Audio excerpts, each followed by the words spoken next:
Hi there guys, I'm Nikhil from GreedyTech, and in this video, I'll be showing you all the best features of the Samsung Galaxy A23.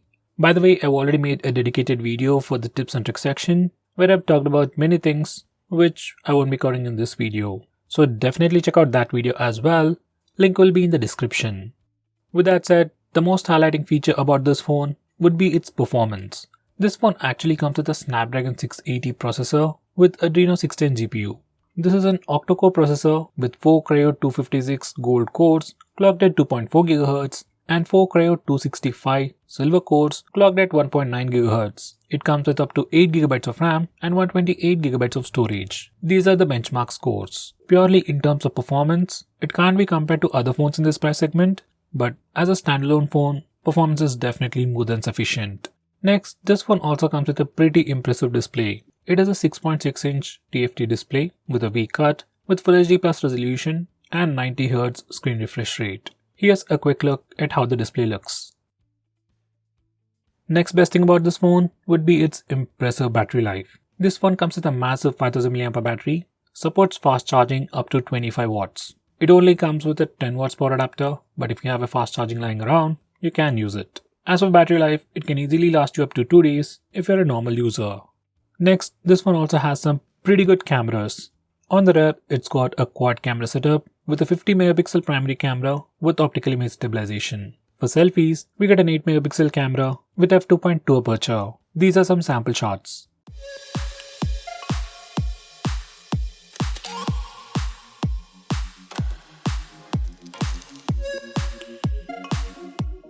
Next, we get a side-mounted fingerprint scanner on this phone. Well, that's something we see on most phones these days, and the performance is pretty good. It's pretty fast and almost unlocks the phone within a second. Here's a quick preview once again. Next, we also got the face unlock feature on this phone, and the performance isn't that impressive. In good lighting conditions, it works really well, almost unlocks the phone within a second. In low lighting conditions, it works, but it takes about 2 to 3 seconds to unlock the phone. In complete darkness, once again it works, but takes about 2 to 4 seconds depending upon the lock screen brightness and the distance between you and the phone. Anyway, overall it's usable, but I would rather prefer the fingerprint scanner.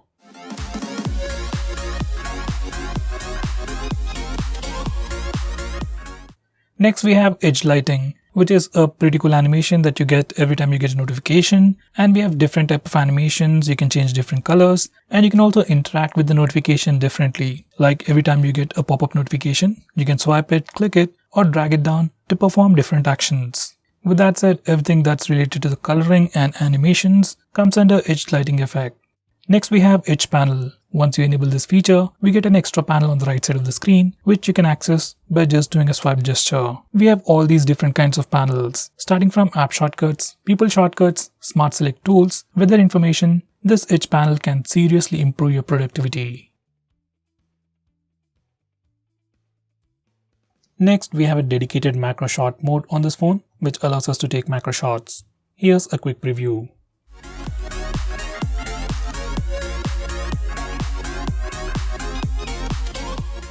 Next, we have a new swipe gesture for the shutter button. This feature is enabled by default. You just need to do a swipe gesture on the shutter button and it will take a burst shot.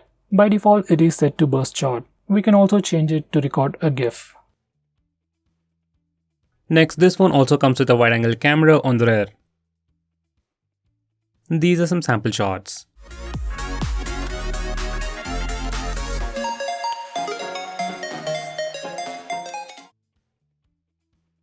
Next we have live focus mode. This is another fancy name for rear camera portrait mode on Samsung phones. Unlike on other phones, on this phone, you can actually change the amount of background blur effect you want before taking a picture, and even after taking a picture, you can change the background blur effect.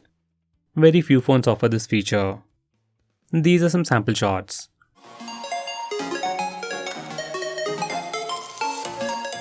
Next we have spinning background. Now just like the name suggests, it will give you a spinning effect in the background of a portrait shot. You can also edit the intensity of the spin using the slider below. Next we have zoom background. Just like the spin effect, using this feature, you get a zoom effect. And once again you can change the intensity using the slider below. Next we have color point. Now once you enable this feature, subject is in color and the background is in black and white, you get a pretty cool looking effect. Even this feature works only on portrait shots and there needs to be a sufficient distance between the subject and the background. Next we have live focus for selfie. Now this is another fancy name by Samsung for portrait selfie. Using this feature you can take portrait selfies, and on this phone you can also change the amount of background blur effect you want before taking a picture. These are some sample shots.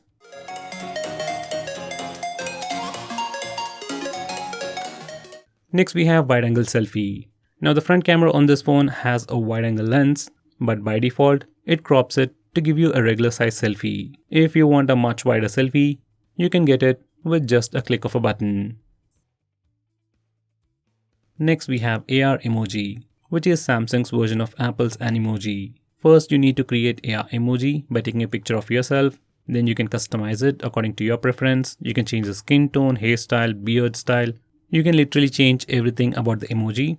Then you can take pictures of your emoji making weird expressions. You can also stick the emoji to your face like a sticker and then take pictures. You can also share your custom emoji with anyone, anywhere, directly from the Samsung keyboard app. Next we have AR stickers. Using this feature, you can put different kind of stickers to your face in real time and then take pictures with it. It's a pretty cool feature and the amount of stickers you have depends on the phone you're using. Next, this phone also offers electronic image stabilization while recording video.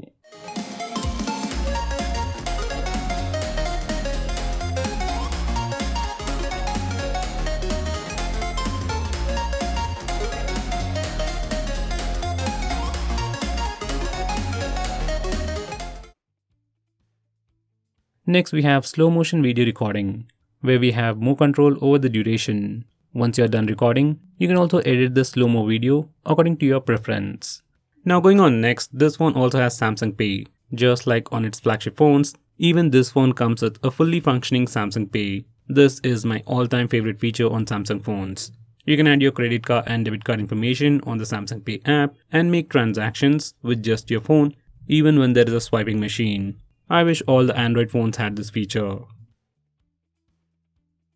Next we have swipe gestures. Now once you enable the swipe gestures from the navigation bar settings, you can just swipe from the bottom of the screen to go home, swipe and hold for recent tabs. You can swipe from the left side of the screen or the right side of the screen to go back a step. For Google Assistant, you can swipe from the bottom left corner or bottom right corner diagonally and it will trigger Google Assistant. Finally, we can also swipe left on right on the bottom bar to quickly switch between applications. Next we have split screen mode. To open any application in split screen mode, you need to first open that application, go to the recent apps page, click on the app icon and select open in split screen. Then that application will open in a split screen and you can select the secondary application from your recent apps, or you can go to the home screen and select the secondary application from there. You can find this feature on all Android phones and this is how you can use it on this phone. Next we have pop-up view, which opens an application in a floating window. Opening an app in pop-up view is similar to split screen mode. Once you open an application in a pop-up view, you can change its transparency, make it a bit transparent. You can minimize it to a floating bubble, just like Facebook chat heads, maximize it or even close it. I would recommend you not to use this feature as it is resource intensive. Next we have Smart Alert. Once you enable this feature, every time you pick up your phone will vibrate if you have a missed call or a message. Next we have Easy Mute. Once you enable this feature, you can easily mute incoming calls or alarms by placing your hand on your phone or by turning your phone face down. Here's a quick preview. Next we have one-handed mode. Now once you enable this feature and swipe from the bottom left or right corner of the screen size will shrink, your phone will become much more usable with a single hand. Once you're in this mode, you can click the arrow button to switch the screen left side or right side and click in an empty area to go full screen. If you don't like the gesture, you can select the second option. You just need to double tap the home button to trigger one-handed mode. Considering the huge screen size of this phone, if you want something much more accessible, you can try out this mode. Next we have lift to wake. Now this feature is self-explanatory. Once you enable this feature, you can simply lift your phone to wake it up. This can be quite useful if you are using face unlock feature. You just need to raise your phone, it'll see your face and then unlock your phone.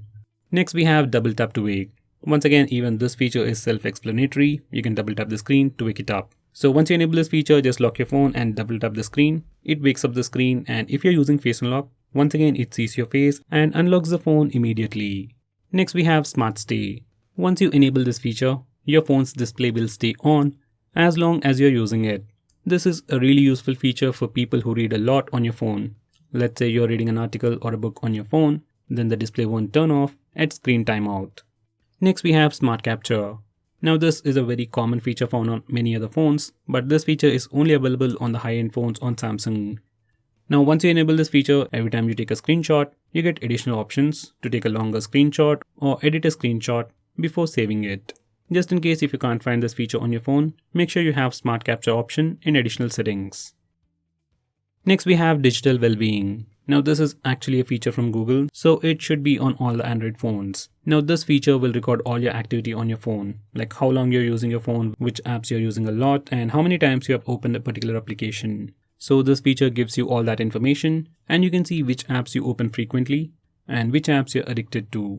You can also restrict app usage by using this feature. Next we have Wind Down.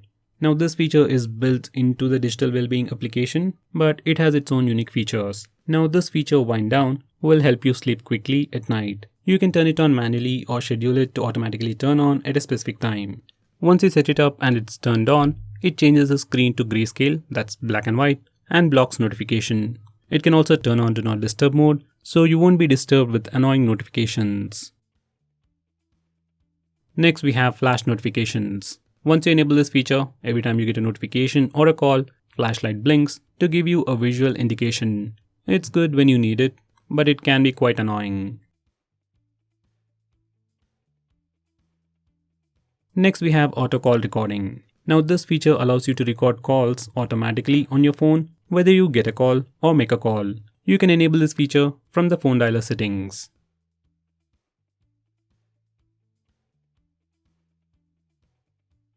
Now going on next, we have the option to change the font on this phone. Usually most Android phones don't give you this option, but on this phone, you can change the font. By default, you get 3 different fonts, and if you're not happy with them, you can download more from the Samsung store. Next we have Easy Mode. Now if this phone is going to be used by some elderly people, then you can enable Easy Mode for them. Now once you enable this feature, everything on your phone will be enlarged. All the app icons on the home screen and app drawer increase in size. Even the text size gets scaled up to make it more visible for elderly people. Next we have Game Launcher. Now once you enable this feature, it will create a folder called Game Launcher on your home screen, and you can keep all your games in that folder. Now from this interface you can change your performance mode. You can set it to balanced, power saver, or even high performance. So once you set up your power profile, every time you open a game, your phone will automatically switch to that power profile.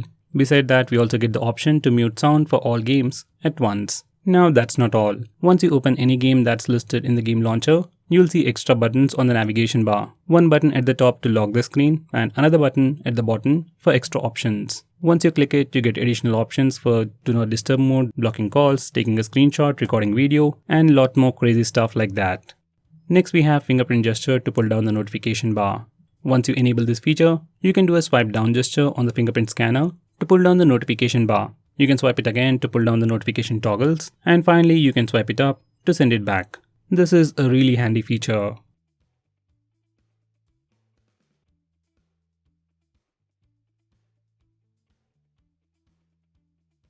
Now going on next, we have swipe to call or send message. Once you enable this feature in the default phone dialer application, you can simply swipe left or right on a contact or a call log to make a call or send a message. It's not a great feature, but a very nice shortcut that's available only on the Samsung phones. Next we have Dual Messenger, which is like dual apps for Samsung. Using this feature, you can have 2 Snapchat accounts, 2 Facebook accounts, or even 2 WhatsApp accounts on the same phone. Now this features might seem awesome, but it only works with few applications. Like if you want to use 2 Paytm accounts on the same phone, you can't do it using this feature. With that said, if you really want to do it, like if you want 2 Paytm accounts on the same Samsung phone, you can try using Secure Folder feature. In your default phone dialer, we have a feature called Caller ID and Spam Protection, and it just does what it says. Every time you get a call from any unknown number, it tries to trace it, give you a name, and will try to intimate you if it is a spam call. I'll definitely recommend you to use this feature. Now the next best feature on this phone is the secure folder. Now this feature has a simple name called secure folder but offers you a lot of things. For starters, you can hide files in it, you can create your secure notes, you can even drag and drop applications into this folder and use them as dual applications. And if you have any application with security as priority, like net banking applications, you can put all those applications in the secure folder and make them more secure. It is basically like a secure box inside your phone where you can hide files and keep applications safer. Now this is an awesome feature, but it is very resource intensive. So if you don't have a high-end Samsung phone, I will not recommend you to use this feature. Instead, try third-party applications. Now going on next, this phone also has Dolby Atmos sound enhancement. You can enable it by using the toggles or by going to the sound settings. Once you enable it, you have different sound profiles like auto, movies, music and voice, and depending upon the sound profile, you will get different audio experience. Right now this feature is only available if you are using a headset. Now going on next, this phone even comes with Samsung themes, or just the themes. You literally have hundreds of themes to choose from, both free and paid, and you can completely change the look and feel of your phone. Starting from wallpapers to UI elements to app icons, it literally changes everything.